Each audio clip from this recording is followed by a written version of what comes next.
I don't know if you guys have been watching my live streams, but I've been streaming Spyro the Reignited Trilogy recently. If you don't know what that is, basically, I don't know how you missed it if you care about Spyro, but it's basically an HD remake of the first three Spyro games.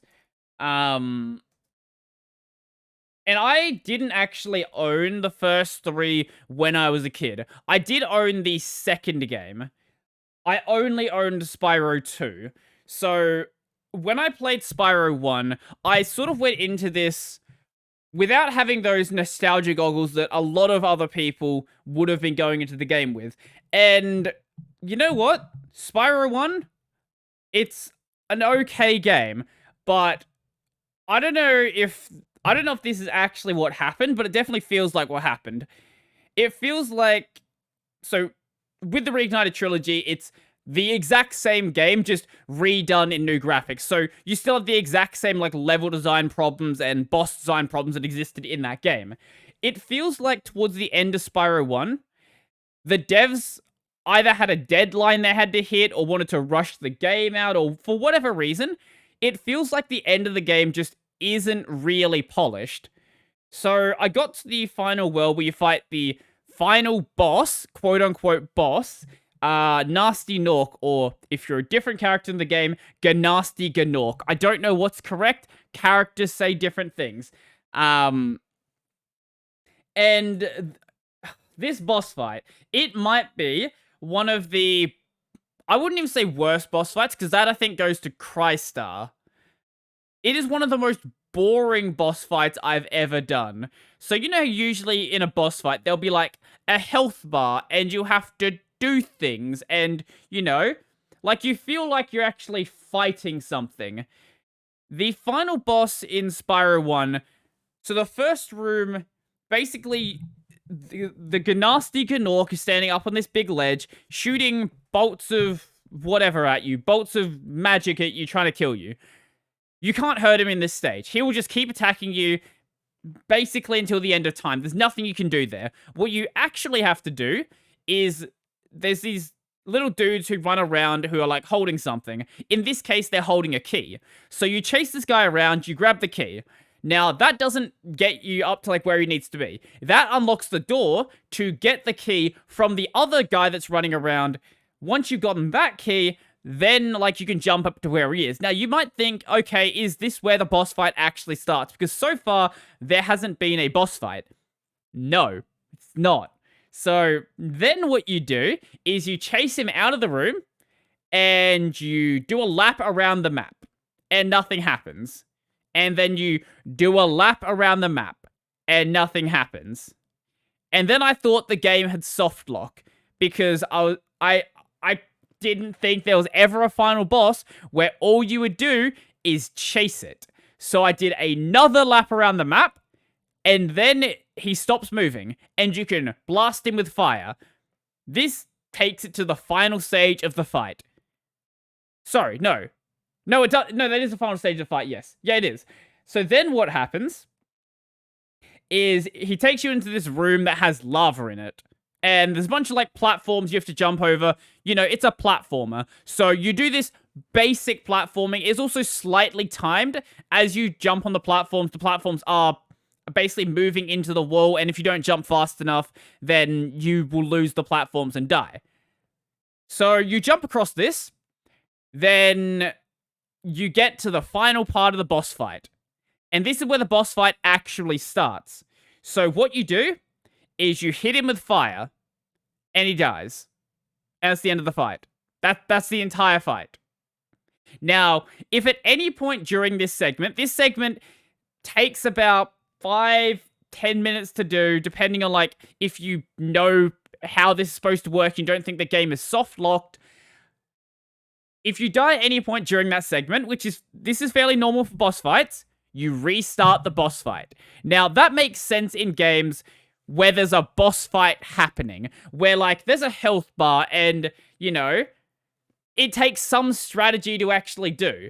But in this case, you literally do nothing that's difficult, except, I guess, that jumping puzzle at the end. That time jumping segment at the end that takes, like, I think it's 9 jumps, And most of the jumps are very, very easy. There's like 2 gliding segments. The rest of it is just regular jumps. And that's all you need to do. In regular boss fights, like in Spyro 2, for example, when you die, you restart. That's fine. There's a boss fight. But this is just dumb. I don't understand what the devs were doing there. My guess is they were rushed towards the end. That's the only thing I can possibly imagine for why that boss fight was such a mess. But it did kind of bother me because up until that point, Spyro 1 was like really, really good. And it's just that the last world was like, it's just like they just phoned it in, really. And I don't think it's a problem with the Reignited Trilogy. This is a problem that existed in the original game. Now, I actually did go and play a bit of Spyro 2. Now, Spyro 2 has gone by different names in different regions. So, if you're in the US, I believe it was called Ripto's Rage. If you're anywhere else in the world, it was called Gateway to Glimmer. I played Gateway to Glimmer as a kid because I'm in Australia, and that's the version we had. There's no other differences between the games. It's just the name changed. It's like how back with Ratchet Gladiator, in some regions it was called Ratchet Deadlocked. I believe, once again, in the US, it was called Ratchet Deadlocked. It's just a different name for whatever reason. Maybe it was like licensing reasons, or in the case of Ratchet and Clank games, maybe there was just like some people found something offensive about the title. I don't know.